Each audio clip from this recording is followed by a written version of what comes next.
From Studio 3 at Buzz TV, it's The Horse's Mouth with Tom McManus.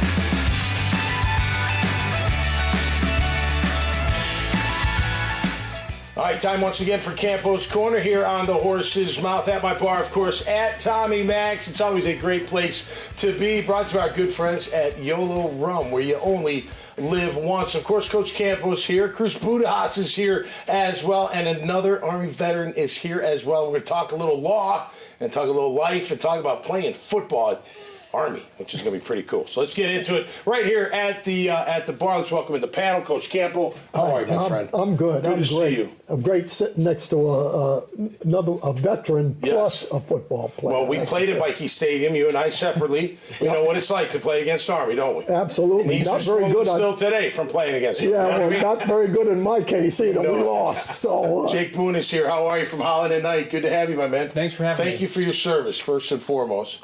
And you played fullback at Army. How about that? I did, yeah, for 4 years. It was a great time getting to compete against folks such as yourself, kind of batting out of my league a little bit. But yeah, made some of my best friends in life on the team there. Absolutely. So. Chris, good to see you, my man. Good to see you, sir. How you doing? I'm doing great. Are you guys buddies? You guys know each other? Just We met at a previous interview. Yep. And the irony is I was the prep school commandant at West Point in 2018 and 19. So it was kind of cool to, first of all, I lived near Mikey Stadium across from the lake, and then having our prep school, prepsters as we'd call them, go down the hill to be part of the Corps cadets and then see them perform on the field and also in the... I didn't know you did that. What a cool thing that is, the military's been, I've been blessed. Between my Marine Corps service and my Army service, that was a great opportunity to see what a great institution West Point really is. So, Jake, I've always wondered, how do you go to Army? How do you play football? How do you go to school? Everything that goes along with it. And I mean, you guys must be working nonstop. Like, you never have a break, it seems. Sometimes I think about it and I wonder, how I did it. But they do a good job of limiting distractions. And this was before I was there in the early to mid 2000s before a lot of social media really took off. So it was easy for me to not be distracted. But it's really the folks that you're there with that help you kind of stay committed, put one foot in front of the other, because it's like a mentality is you can always do the next day.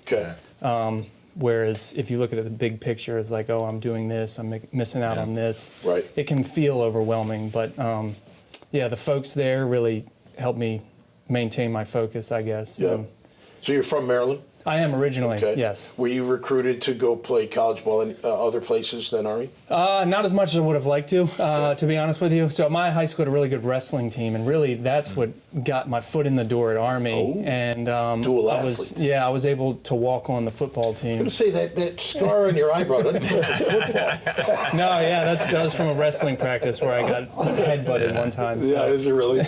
Wow. What class were you in? So I graduated West Point in 2011. Okay, cool. And was a field artillery officer for 7 years, and then was fortunate enough to go to University of Georgia for law school. And nice. Law firm here in Jacksonville was dumb enough to hire me, and it worked out great for me. So what's your expertise in the law world? I'm a commercial litigator. My law firm is really full service, a large law firm. They do everything from mergers and acquisitions, real estate, to the commercial litigation type stuff that I do. Cool. But basically when companies have a dispute and want to take it to court, they call us. Cool. Hopefully we can resolve something before we get to the court, but if it calls to it. When you were at Army, was it pre-law? Did they have pre-law there, or is it political science, or how did you know you were going to get into law? Well, it wasn't something I really thought about that much, really, until West Point, because I did choose, it was called American Legal Studies. It was a new department relatively. After the global war on terror kicked off in the early 2000s, they formed this legal department, and it was kind of like constitutional law with this international law of armed conflict sprinkled in. But anyways, most of my instructors were attorneys, some civilian, some JAG officers. Cool. And some of them really poured into me. I actually didn't do that well in my first law exam, and I guess some folks saw some potential. You got to study for it. Some folks poured into me, and when I was deciding to get out of the Army, the GI Bill made law school more affordable in a place like University of Georgia. The return on investment I thought was great, and so made the jump, and fortunate how it worked out. Was the transition into civilian life challenging for you?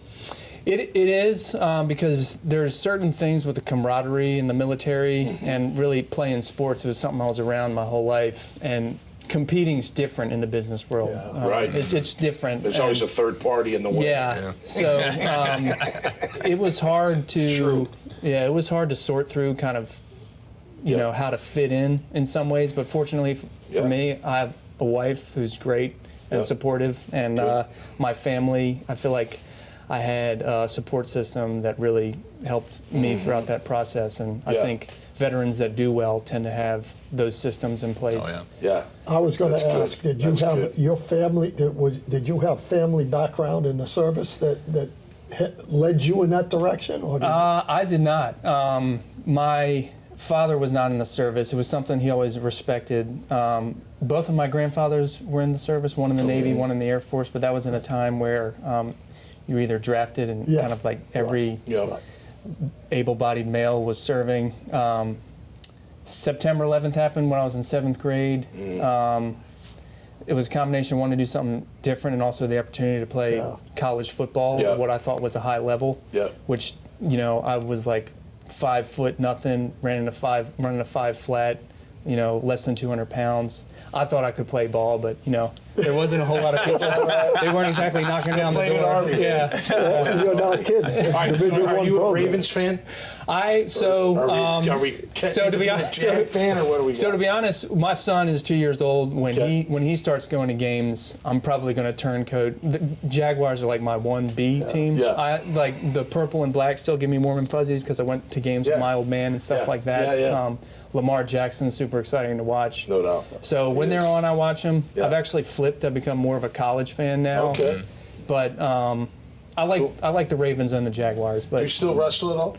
No, with my son. I was going to. So there's a guy on that. We got to wrap up here. There's a guy. I don't know what he's on, but he's on the reels, and he's got this sign that says "Take me down for $1,000." I've seen that. And he beats everybody, and he is tricky, man. I'm not a wrestler. I'm a terrible wrestler, and I'm always impressed by wrestlers because you know it's tough. It's a tough thing. It's a tough sport, and everyone's like, I got all this years of experience. He's like, well, what's the chances you're gonna take me down? They're like, 10 out of 10. Nobody ever beats him. I mean, never ever beats him. It's crazy. Or I haven't seen him been beat yet. I don't know if you have, but I've seen a couple clips. Yeah, that he's been beat. No, I haven't seen him. I haven't seen him lose. He's always winning. You know how those algorithms work? Now they show it to me every morning. You know, I'm like, I'll check it out. Anyway, well, great to have you on. Thanks again for your service. Thank you, my man. And best of luck to you. Okay. Thank you. Appreciate all right. Thanks, Coach. Appreciate it. Make sure you check out Jake's profile. This conversation and so many others.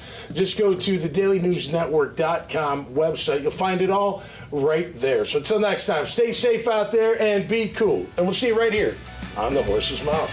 Cheers. Cheers. Even though we do have two different liquors, it's still one name. It's YOLO Rum, and at the end of the day, it's how you feel. And YOLO Rum, you only live once, and that's more prevalent. That's becoming more prevalent as far as the attitude and the mindset with how people live their lives. And it's not about how it used to be as far as people doing dumb stuff out here. It's more of they're understanding the value of their life. And if we can bring that presence of the meaning behind life and what it means to fulfill whatever you need to fulfill in your life that makes you feel enjoyable about what you're doing, that's what YOLO will bring out as well.